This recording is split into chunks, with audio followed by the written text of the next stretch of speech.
What can the rest of us who aren't powerlifters learn just about strength? Because if I wanted to frame this for a listener, because people have heard me talk about this, but the two metrics that are most significantly associated with longevity.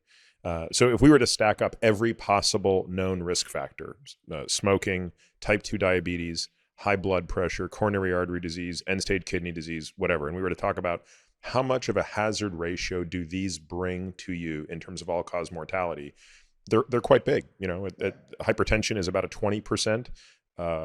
Type 2 diabetes is about a 30% increase in mortality. Smoking is 50% increase.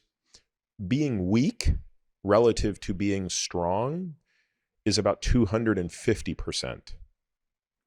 Having a very low VO2 max in the bottom 25% of the population versus being in the top 2.5% of the population is about 400%.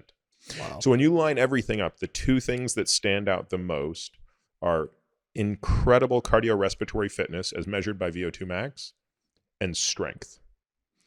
And then a third is muscle mass. But I think when you look at the data, you realize muscle mass is so coupled to strength that association is tight.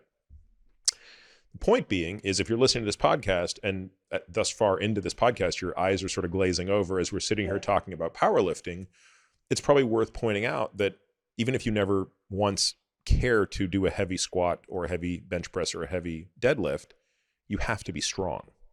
And in these studies where these associations continue to show up over and over and over again, they're using things like grip strength, bench press, leg extension, things that are a little less technical. Mm-hmm. But the point remains, anybody who's going to a power meet and crushing a deadlift has pretty strong grip strength. Right. So I think it becomes important for people to understand how to train for power.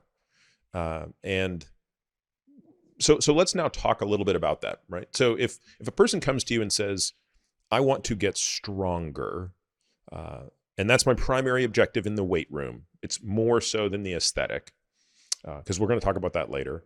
Mm-hmm. What are some of the principles they need to keep in mind? So what's interesting is the principles are pretty much the same. It's just the level to which they're applied, right?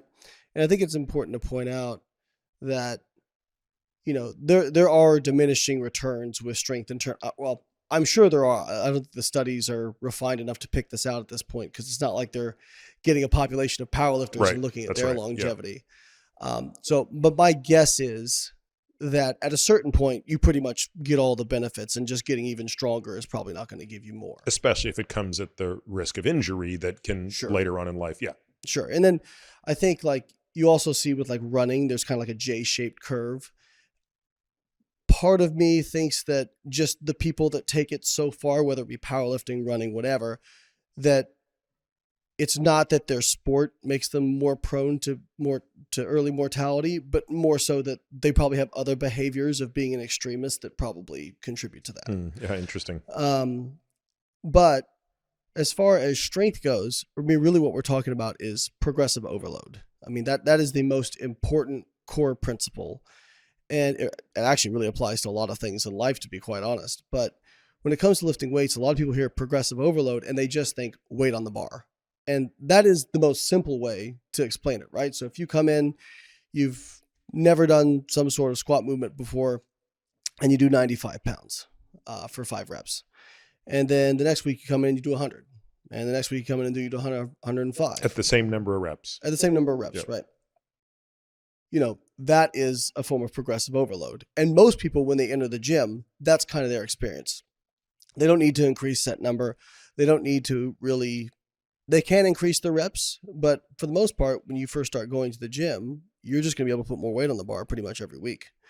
And that is a perfectly reasonable way to progress. And even, I know we haven't gotten here yet, but people will say, well, I'm postmenopausal woman, or I'm a 75-year-old male.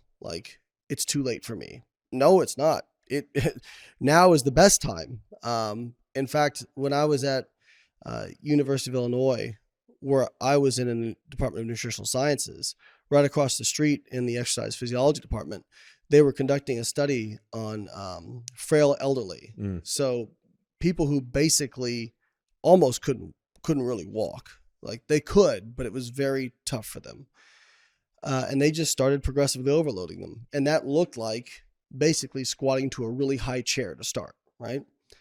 And what they saw was incredible. In like 12 weeks, they actually had people who could squat down to like a below parallel chair and come back up, which may not sound like much for the average person, but when you're talking about somebody who's, frail, elderly, the difference in functionality and their lifestyle is going to be incredible in terms of what they can do.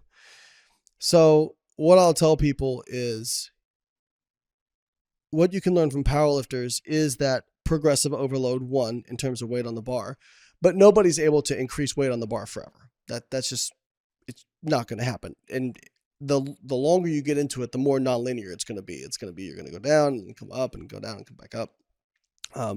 But there's also other ways to progressively overload. One being more repetitions, and the other being adding more hard sets. So the latter, adding more hard sets, is really something you only need to get to as you get to be more advanced. Because like I said, you're not going to be able to add strength forever, and you're not going to be able to add reps forever either.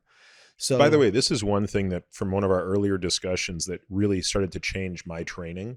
I started adding a little bit more set at slightly lower RPE to net increase volume. So I was, I think, doing a lot more RPE 8, 9 stuff, but you can only get a few sets at that level. Like you're really, really spent. And instead I was saying, well, wait a minute, why don't we do a little more RPE 6 and 7 and add more sets, more volume? One, I feel like it's lowering my risk of injury. And two, as you said, it's really just another way to progressively overload.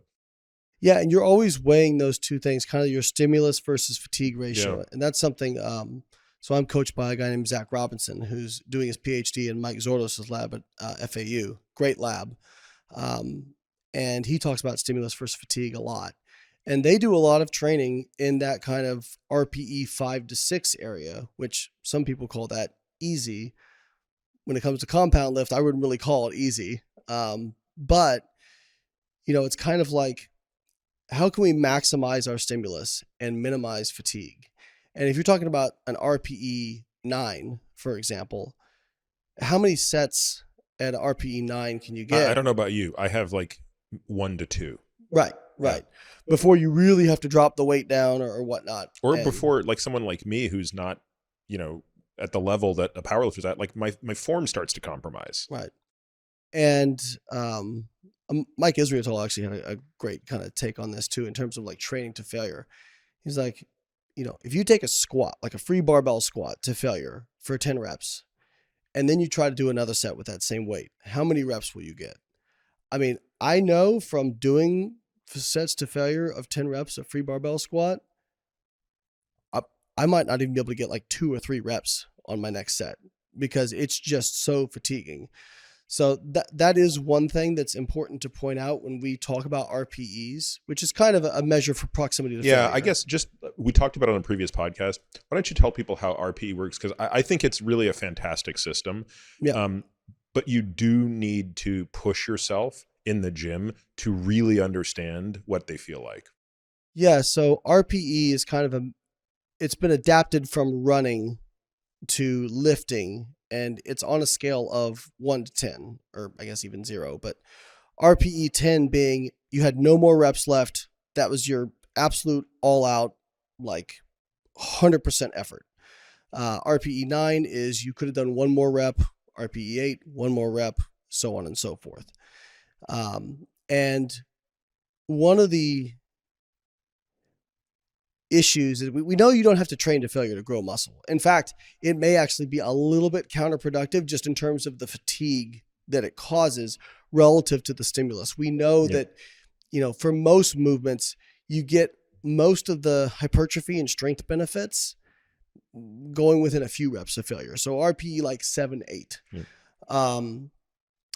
And obviously, if you can do more volume, it may be even more beneficial. But the downside is if you've never actually taken something to failure, like true failure, people are really bad at estimating it. And so with beginners and intermediates, they find that they tend to underestimate their RPE by about 5. Wow. Which is pretty incredible. And we've seen it in the lab. Like we'll take somebody in and they'll put a weight on, they'll do a rep, and you'll ask them, what's your yeah, RPE right now? What was that like? And they'll say their RPE, and then the researchers will actually make them take it to failure while they're like yelling at them and encouraging them. And on average, they'll get 5 more reps than they estimated they would have. I can totally believe that. Yeah. Whereas when they look at RPE validity in advanced lifters, it tends to be much more accurate. So there was actually a study. I was in a powerlifting meet where they had a Tendo unit on the bar, and they were measuring our bar velocity, and they were asking us to rate our RPE after every attempt.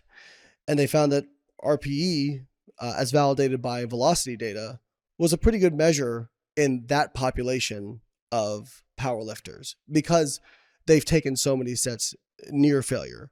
So your point is well taken. Like, you do need some experience of going really hard and really close to failure. But once you have that experience and you understand what that feels like, then you can estimate better. You're probably better off staying a few reps shy of failure and accumulating volume that way, just because going to failure is just so incredibly fatiguing.